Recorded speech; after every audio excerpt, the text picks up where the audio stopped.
നമസ്കാരം. 2025-26 സാമ്പത്തിക വർഷം ഏകദേശം കഴിയാൻ പോവുകയാണ്. ഏകദേശം ദിവസങ്ങൾ കൂടിയുള്ളൂ 2025-26 സാമ്പത്തിക വർഷം കഴിയാനുള്ളത്. ആ ഒരു സാഹചര്യത്തിൽ മാക്സിമം വാഹനങ്ങൾ ഈ ഒരു സാമ്പത്തിക വർഷം തന്നെ വിറ്റൊഴിക്കാനായിട്ട് വാഹന നിർമ്മാതാക്കൾ കാര്യമായിട്ട് ശ്രമിക്കും. അതിനുള്ള ഓഫേഴ്സ് കാര്യങ്ങളെല്ലാം അവർ കൊടുക്കുകയും ചെയ്യും. എന്നാൽ ഇതിൻ്റെ ഇടയിൽ കൂടെ ഒരു കാര്യം പറയട്ടെ. 2026 മാർച്ച് 17 ഡസ്റ്റർ ഇന്ത്യൻ മാർക്കറ്റിലേക്ക് ഒഫീഷ്യലി ഡീലർഷിപ്പുകളിലേക്ക് സെയിലിന് വരാൻ പോവുകയാണ്. തീർച്ചയായിട്ടും ഇന്നത്തെ വ്ളോഗിലൂടെ നമ്മൾ ഡിസ്കസ് ചെയ്യാൻ പോകുന്നത് ഇതൊന്നുമല്ല, 2026 ഫെബ്രുവരി മാസത്തിൽ ഏറ്റവും കൂടുതൽ വിറ്റ വാഹനങ്ങളെക്കുറിച്ചിട്ടാണ്. 1 മുതൽ 10 വരെ വിറ്റ നമ്പറിൻ്റെ അടിസ്ഥാനത്തിൽ നമ്മൾ റാങ്ക് ചെയ്യാൻ പോവുകയാണ്. ഹാച്ച് ബാക്ക് വാഹനങ്ങളുണ്ട്, കോമ്പാക്ട് സെഡാൻ വാഹനങ്ങളുണ്ട്, SUV വാഹനങ്ങളുണ്ട്, എൻട്രി ലെവൽ ഹാച്ച് ബാക്ക് വാഹനങ്ങളുണ്ട്. തീർച്ചയായിട്ടും ഈ ഒരു കോണ്ടന്റ് ഉപകാരപ്രദമാകും എന്ന് വിശ്വസിക്കുന്നു. എഞ്ചിൻ ബേയുടെ മറ്റൊരു വ്ളോഗിലേക്ക് ഏവർക്കും ഹാർദമായ സ്വാഗതം. ഈ ഒരു കോണ്ടന്റൊക്കെ നിങ്ങൾക്ക് ഉപകാരപ്രദമാകുന്നുണ്ടെങ്കിൽ നമ്മുടെ ചാനലിനെ ഒന്ന് സപ്പോർട്ട് ചെയ്യുക, സബ്സ്ക്രൈബ് ചെയ്യുക, മാക്സിമം ലൈക്ക് ചെയ്യുക, ഷെയർ ചെയ്യുക, കമൻറ്റ് ചെയ്യുക. 10ാമത്തെ സ്ഥാനത്ത് നെക്സ ഔട്ട്ലെറ്റ് വഴി വിൽക്കുന്ന പ്രീമിയം ഹാച്ച് ബാക്ക് വാഹനമാണ്. ഈ പ്രീമിയം എന്ന് പറയുന്ന ഒരു ടാഗ് ലൈൻ ഇപ്പോൾ ഈ ഒരു വാഹനത്തിന് സ്യൂട്ടാകുന്നുണ്ടോ എന്ന് ചോദിച്ചാൽ തീർച്ചയായിട്ടും അത് വലിയൊരു ക്വസ്റ്റ്യൻ മാർക്കാണ്. കാരണം i20 ആയിട്ടൊക്കെ കമ്പയർ ചെയ്യുമ്പോഴത്തേക്കും അത്രത്തോളം പ്രീമിയം അല്ല ഈ ഒരു വാഹനം. എന്നാലും വാഹനത്തിലിരിക്കുന്ന 1.2 K12N എന്ന് പറയുന്ന എഞ്ചിൻ, അത് ഈ ഗിയർ ബോക്സും തമ്മിലുള്ള നല്ലൊരു കെമറാട്രി. ഗിയർ ബോക്സ് എന്ന് പറയുമ്പോഴത്തേക്ക് നമുക്കറിയാം 5 സ്പീഡ് മാനുവൽ ട്രാൻസ്മിഷൻ ഉണ്ട്. അത് മാത്രമല്ല AGS മാരുതി സുസുക്കിയുടെ ഓട്ടോ ഗിയർ ഷിഫ്റ്റ് എന്ന് പറയുന്നത് MT ട്രാൻസ്മിഷനും ഈ ഒരു വാഹനത്തിൽ അവൈലബിൾ ആണ്. ഞാൻ പറഞ്ഞു വന്നത് മാരുതി സുസുക്കിയുടെ ബലീനോയെ കുറിച്ചിട്ടാണ്. പെയിൻറ്റ് ക്വാളിറ്റിയിലൊക്കെ വലിയ വലിയ ക്വസ്റ്റ്യൻ മാർക്കുണ്ട്. ഗ്രൗണ്ട് ക്ലിയറൻസ് വളരെ കുറവാണ്. നമ്മൾ ഉയർന്ന പൊസിഷനിൽ നിന്നും താഴ്ന്ന ഒരു പൊസിഷനിലേക്ക് ഇരിക്കുന്ന രീതിയിലാണ് ഈ ഒരു വാഹനത്തിലുള്ളത്. അതുകൊണ്ട് തന്നെ കയറാനും ഇറങ്ങാനൊക്കെ കുറച്ച് ബുദ്ധിമുട്ടുണ്ട്. മെക്കാനിക്കലി ഈ ഒരു വാഹനം നല്ലതാണ്. 6 എയർ ബാഗ് ഒക്കെ ഉണ്ട്. പക്ഷേ ബോഡി ക്വാളിറ്റിയെക്കുറിച്ച് ഒന്നും ചോദിക്കരുത്. മാരുതി സുസുക്കിയുടെ വാഹനമാണ്. നമ്മൾ കാര്യത്തിലേക്ക് വരാൻ 2026 ഫെബ്രുവരി മാസത്തിൽ 14,632 യൂണിറ്റുകൾ ടോട്ടൽ ഈ ഒരു വാഹനം വിറ്റു. പെട്രോളിൽ മാത്രമാണ് ഈ ഒരു വാഹനം അവൈലബിൾ ആയിട്ടുള്ളത്. CNGയിലും അവൈലബിൾ ആണ്.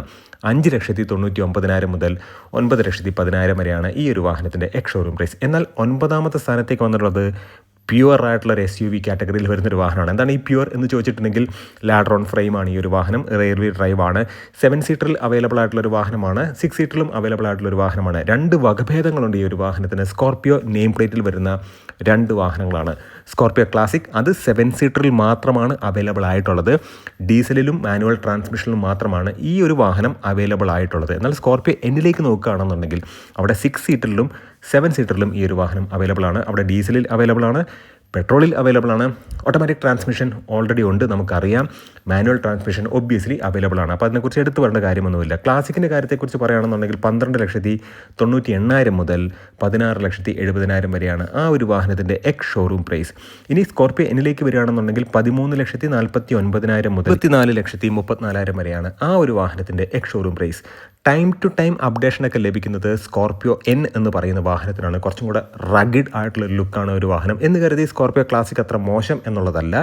SUV എന്ന് പറയുമ്പോഴത്തേക്കും ആ ഒരു ക്യാരക്ടറിസ്റ്റിക് ഫീച്ചറിനോട് ഏകദേശമൊക്കെ നീതി പുലർത്തുന്ന വാഹനങ്ങൾ നിർമ്മിക്കുന്നത് മഹീന്ദ്ര തന്നെയാണ്. 2026 ഫെബ്രുവരി മാസത്തിൽ ക്ലാസിക്കും സ്കോർപിയോ Nനും കൂടെ ചേർത്തിട്ട് 14,665 യൂണിറ്റുകൾ ടോട്ടൽ അവർക്ക് വിൽക്കാൻ കഴിഞ്ഞിട്ടുണ്ട്. 8ാം സ്ഥാനത്തേക്ക് വന്നിട്ടുള്ളൊരു വാഹനം മാരുതി സുസുക്കിയുടെ പ്രീമിയം വാഹനം എന്ന് പറയാൻ കഴിയില്ല. കാരണം സെറ്റൽ എന്ന് പറയുന്ന 3 സിലിണ്ടർ എഞ്ചിനാണ് ഇവിടെ ഇരിക്കുന്നത്. ബലീനോയിലൊക്കെ ഇരിക്കുന്നത് K12N എന്ന് പറയുന്ന 4 സിലിണ്ടർ എഞ്ചിനാണ്.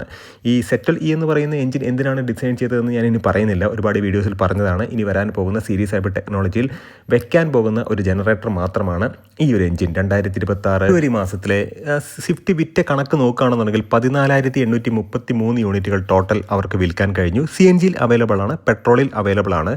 ഓട്ടോമാറ്റിക് ട്രാൻസ്മിഷൻ എന്ന് പറയുന്നത് AMT ആണ്. 5,79,000 മുതൽ 8,80,000 വരെയാണ് ഈ ഒരു വാഹനത്തിൻ്റെ എക്സ് ഷോറൂം പ്രൈസ്. ഇനി 7ാം സ്ഥാനത്തേക്കുള്ളൊരു വാഹനം ഏകദേശം 30 വർഷത്തിന് മുകളിലായിട്ട് ഇന്ത്യൻ മാർക്കറ്റിൽ നിലനിൽക്കുന്നൊരു വാഹനമാണ്. മാരുതി സുസുക്കിയുടെ വാഗണർ ആണ്. 1 ലിറ്ററിലും അവൈലബിൾ ആണ്. അത് K10C എന്ന് പറയുന്ന എഞ്ചിനാണ്. 998 cc ആണ് അതിൻ്റെ ഒരു ക്യൂബിക് കപ്പാസിറ്റി എന്ന് പറയുന്നത്. പിന്നെ 1.2 അത് ബലീനോയിലിരിക്കുന്ന സെയിം എഞ്ചിനാണ്. 4 സിലിണ്ടർ ആണ്. K12N എന്ന് പറയുന്ന എഞ്ചിനാണ്. നമുക്കറിയാം ആ ഒരു എഞ്ചിൻ അത്യാവശ്യം നല്ല ഫിലോഷ്യൻസി നൽകുന്നൊരു എഞ്ചിൻ തന്നെയാണ്. അപ്പോൾ വാഗണാർ ടോട്ടൽ വിറ്റ കണക്കെടുക്കുകയാണെന്നുണ്ടെങ്കിൽ 14,885 യൂണിറ്റുകൾ ടോട്ടൽ അവർക്ക് വിൽക്കാൻ കഴിഞ്ഞിട്ടുണ്ട്. ഇതിൽ ടൂർ എന്ന് പറയുന്ന സെഗ്മെൻറ്റ് ടാക്സിക്ക് വേണ്ടി മാത്രം കൊടുക്കുന്ന ഒരു വിഭാഗമാണ്. അതും കൂടെ ചേർത്തിട്ടാണ് ഈ ഒരു നമ്പർ വന്നിട്ടുള്ളത്.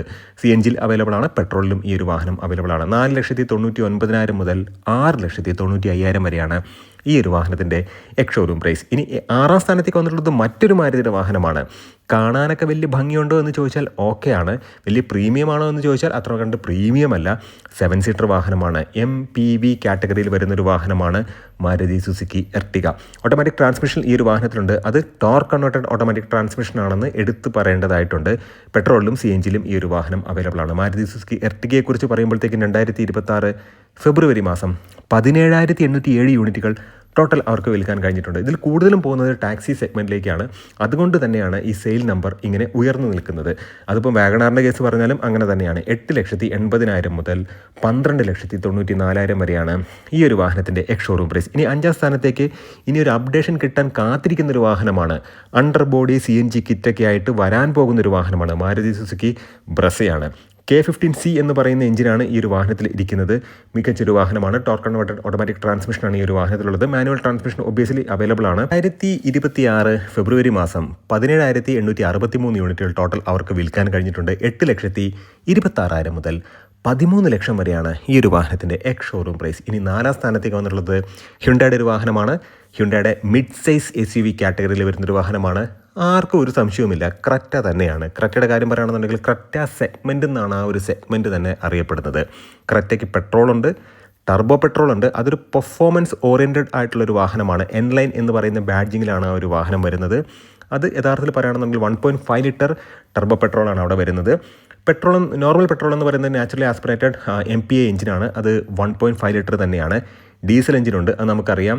250 Nm ടോർക്കൊക്കെ നൽകുന്ന വളരെ മികച്ച ഒരു എഞ്ചിൻ തന്നെയാണ്. ആ ഒരു എഞ്ചിൻ തന്നെയാണ് കിയയുടെ സെൽറ്റോസിലും അതുമാത്രമല്ല സോണറ്റിലും ഹ്യുണ്ടായുടെ തന്നെ വെന്യൂലൊക്കെ ഇരിക്കുന്നത്. ഇലക്ട്രിക്കലും ഈ ഒരു വാഹനം അവൈലബിൾ ആണ്.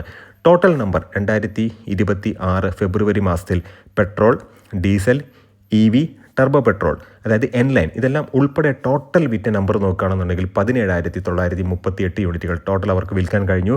ഈ പെട്രോൾ വിഭാഗത്തിൽ നമ്മൾ നോക്കുകയാണെന്നുണ്ടെങ്കിൽ നാച്ചുറലി ആസ്പിറേറ്റഡ് 4 സിലിണ്ടർ MPI എഞ്ചിനോട് കൂടിയ ആ ഒരു വേരിയൻറ്റിന് അതിൻ്റെ വില എന്ന് പറയുന്നത് 10,74,000 മുതൽ 20,20,000 വരെയാണ്.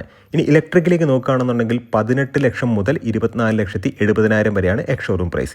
കറക്റ്റ് N-Lineലേക്ക് നമ്മൾ നോക്കുകയാണെന്നുണ്ടെങ്കിൽ 17,83,000 മുതൽ 20,10,000 വരെയാണ് ഈ ഒരു വാഹനത്തിൻ്റെ എക്സ് ഷോറൂം പ്രൈസ്. ഡീസൽ നമ്മൾ നോക്കുകയാണെന്നുണ്ടെങ്കിൽ നല്ല മൈലേജ് നൽകുന്ന ഒരു വാഹനം തന്നെയാണ്. എങ്ങനെ ഓടിച്ചാലും 18 കിലോമീറ്ററൊക്കെ തീർച്ചയായിട്ടും കിട്ടും. ഹൈവേയിലേക്ക് പോകുകയാണെന്നുണ്ടെങ്കിൽ എബോവ് 20 വരെ ഈ ഒരു വാഹനത്തിൻ്റെ ഡീസലിൽ തീർച്ചയായിട്ടും ലഭിക്കും. ഇനി 3ാം സ്ഥാനത്തേക്ക് റീസെൻ്റ്ലി അപ്ഡേഷൻ കിട്ടിയ ഒരു മോഡലാണ് പഞ്ചാണ്. പഞ്ചിനെക്കുറിച്ച് നമ്മൾ പറയുകയാണെന്നുണ്ടെങ്കിൽ ടർബോ പെട്രോളും കൂടെ ആഡ് ചെയ്ത് വന്നപ്പോഴത്തേക്കും പഞ്ചിൻ്റെ ICE വേർഷൻ കുറച്ചും കൂടെ പവർഫുള്ളായി മാറി എന്നുള്ളതാണ്. 2024 കലണ്ടർ വർഷത്തിൽ ഏറ്റവും കൂടുതൽ വിറ്റ വാഹനം പഞ്ചായിരുന്നു. നമ്മളിവിടെ നോക്കുമ്പോഴത്തേക്കും പഞ്ചിൻ്റെ ഇലക്ട്രിക്കിനും ഒരു അപ്ഡേഷൻ ലഭിച്ചിട്ടുണ്ട്. 40 kWh ബാറ്ററി പാക്കും 30 kWh ബാറ്ററി പാക്കും, അങ്ങനെ 2 വേരിയൻറ്റിലാണ് ഈ ഒരു വാഹനം അവൈലബിൾ ആയിട്ടുള്ളത്. പഞ്ചിൻ്റെ കാര്യം പറയുകയാണെന്നുണ്ടെങ്കിൽ 2026 ഫെബ്രുവരിയിൽ 18,748 യൂണിറ്റുകൾ ടോട്ടൽ അവർക്ക് വിൽക്കാൻ കഴിഞ്ഞിട്ടുണ്ട്. ഇലക്ട്രിക്കൽ അവൈലബിൾ ആണ്, CNGയിൽ അവൈലബിൾ ആണ്, പെട്രോളിലും അവൈലബിൾ ആണ്. 9,68,000 മുതൽ 12,59,000 വരെയാണ് ഇതിൻ്റെ ഇലക്ട്രിക് വാഹനത്തിൻ്റെ ex showroom price. Battery as a service MGയുടെ വിൻസറിലൂടെ അവർ തുടങ്ങി വെച്ചൊരു പരിപാടിയാണ് റെൻ്റായിട്ട് ബാറ്ററി എടുക്കുക എന്നുള്ളതാണ്. അതിൽ ഇവിടെ ഈ ഒരു വാഹനം നമുക്ക് അവൈലബിൾ ആണ്. ബാസ് പ്രോഗ്രാമിൽ ഈ ഒരു വാഹനത്തിൻ്റെ ബാറ്ററിയുടെ കോസ്റ്റ് എന്ന് പറയുന്നത് അല്ലെങ്കിൽ റെൻറ്റ് എന്ന് പറയുന്നത് 1 കിലോമീറ്റർ ഓടാനായിട്ട് ₹2.60. ഇനി ഈ ഒരു വാഹനത്തിൻ്റെ നോർമൽ റെവട്രോൺ എഞ്ചിൻ്റെ കാര്യം നമ്മൾ നോക്കുകയാണെന്നുണ്ടെങ്കിൽ അവിടെ 5,60,000 മുതൽ 10,55,000 വരെയാണ് എക്സ് ഷോറൂം പ്രൈസ് വെച്ചിട്ടുള്ളത്. ടർബോ പെട്രോൾ വരുമ്പോഴത്തേക്കും നല്ല പവർഫുൾ ആണ്. 170 Nm ടോർക്കൊക്കെ ഉണ്ട്. 120 bhp പവറും ഈ ഒരു വാഹനത്തിനുണ്ട്. നമുക്കറിയാം ഓൾറെഡി നെക്സോണിലൊക്കെ ഉണ്ടായിരുന്ന അല്ലെങ്കിൽ ഉള്ള ടർബോ പെട്രോൾ എഞ്ചിൻ തന്നെയാണ് ഇവിടെ വന്നിട്ടുള്ളത്. അപ്പോൾ പഞ്ചില്ല എന്നുള്ള ആ ഒരു കംപ്ലൈൻ്റ് ഒക്കെ മാറിയിട്ടുണ്ട്. പക്ഷേ AGS ട്രാൻസ്മിഷനും ഇപ്പോഴും ചെറിയ രീതിയിലുള്ള ലാഗ് ഉണ്ട്. അത് AMTയുടെ ഒരു AGS എന്ന് പറയാൻ കഴിയില്ല, AGS മാരുതിയുടെയാണ്. ഇവിടെ AMT ട്രാൻസ്മിഷൻ എന്ന് തന്നെയാണ് പറയുന്നത്. രണ്ടും AMT ട്രാൻസ്മിഷൻ തന്നെയാണ്. മാരുതി വിളിക്കുന്നത് AGS എന്ന് മാത്രമേ ഉള്ളൂ.